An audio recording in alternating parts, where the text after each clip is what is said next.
आशीर्वाद मिल गई बा। एगो जोरदार ताली बजा दी एक दो गाना के प्रस्तुति सीनो। आप सभी तमाम जितने वादक हैं सभी गार्जियन को प्रणाम।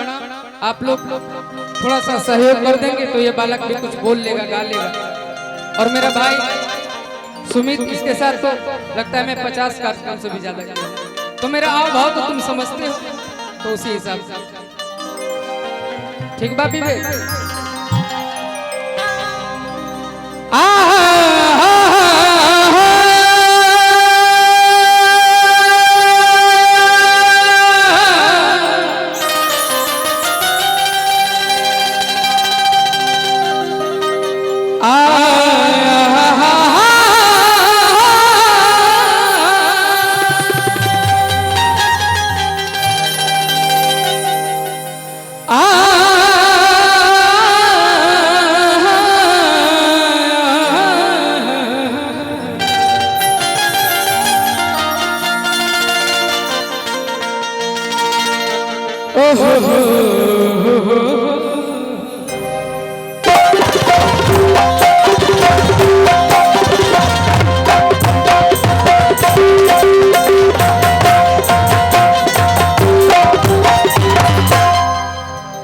सतपाल भैया मोहल्ला खातिर चाहे गांव हो चाहे शहर, आज के दिन में ही मेला बा। मेला में अगर हम कुछ दो शब्द बोला था नहीं, मेला में तो रेला होला लेकिन मेला में इतना शांति बा तो समझ जाए सब बहुत बढ़िया श्रोता बने। तो दो गाना के जगह तीन गाना हो, यही से कहे के बा। सर्वप्रथम केहू भी कलाकार मंच में चढ़ेला, चाहे वो कलाकार होगा चाहे डॉक्टर चाहे इंजीनियर कोई भी, वो सरस्वती मैया के देन कि केहू केहू कलम में जादू तो केहू के आवाज में जादू तो केहू के आला में जादू, सरस्वती मैया के देन। आज हमनी जे भी बानी सब उनके देन पे बानी, लेकिन उनका से भी पहले कलाकार के हैसियत से और कोनो भी शुभ कार्य होला तो हम एक बार गणेश भगवान के आवाहन करना बहुत जरूरी बा। तो आप सबसे चाह के एक बार हाथ उठे के चाहिए, प्रेम से बोले के बा गणेश भगवान की।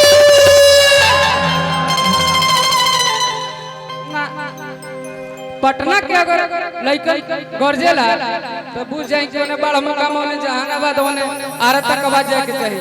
प्रेम से हो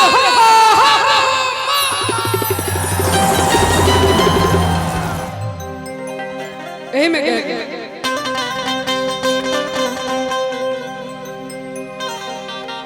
अरे विश्वास करा तू कि मैया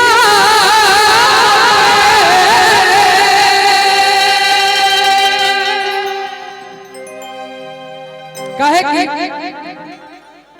जीवन के पटवार मैया के हाथ में दे देवे के बाद जे बड़ी वही बड़ी।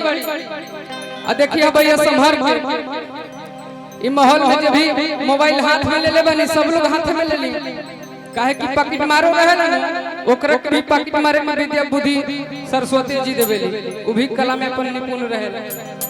उ चोर होके चाहे गवैया चाहे बजवैया सबके वही देवेली बुद्धि। यही चलते कहता नहीं अरे कि विश्वास करा तू कि मैया पे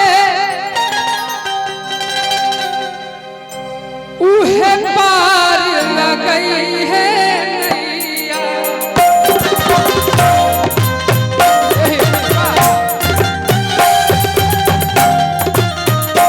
मीठा मीठा ताली सबका बजा के विश्वास करा तू मैया पे उहे पार लगई है नैया के।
विश्वास करत मैया के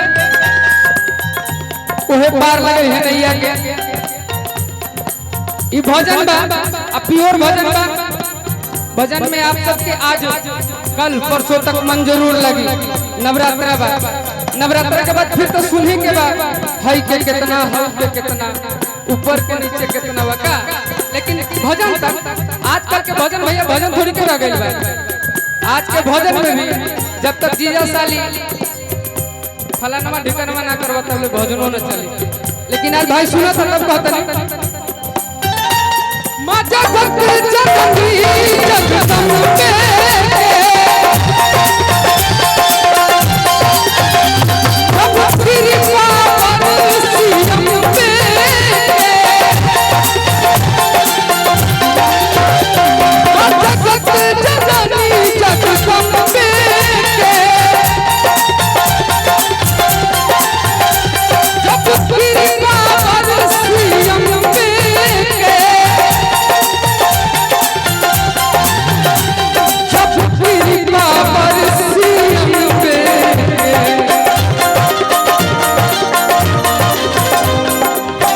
जितना हमनी के माता बहन आप सब देखा जानी आप सबके भी बहुत बहुत आभारी कि वो अपना बहुमूल्य टाइम निकाल के हमनी के कार्यक्रम देखा जानी।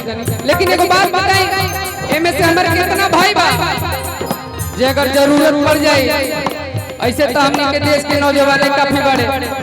लेकिन अगर कितना भाई बा कि अगर जरूरत पड़ जाए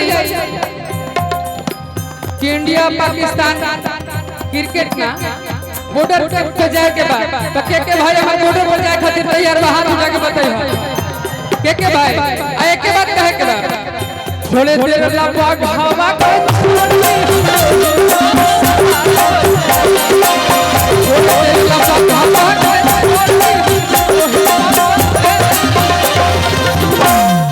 कोहनी ना जेबा का कोहनी ना जेबा सबके थोड़े देर ला बाग छोड़ के सबके हाथ में सबके भाई थोड़े देर ला बाग हवा के छोड़ के पास सारी हो जाए। आए माई हो गई दात अरे अतने सकतिया अकेले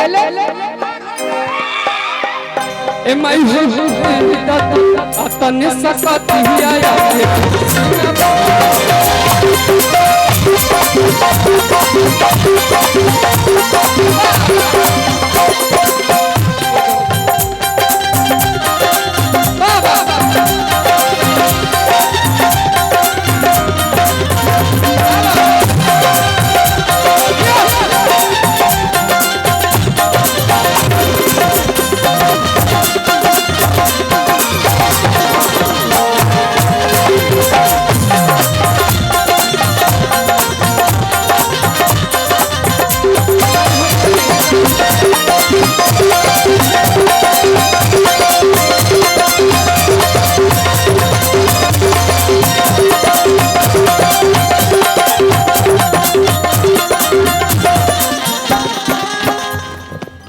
लास्ट में लेकर कहा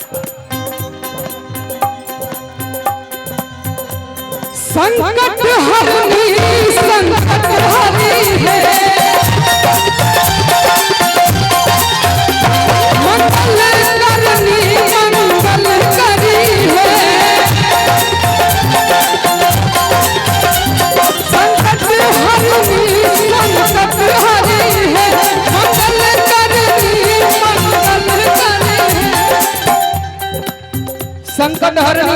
संकट हरि है मंगल करने मंगल करी है और माई सुख संपत्ति अन्न धन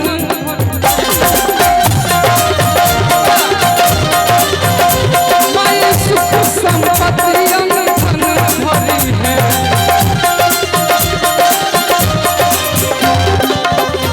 पूजा भी कोई है जब ये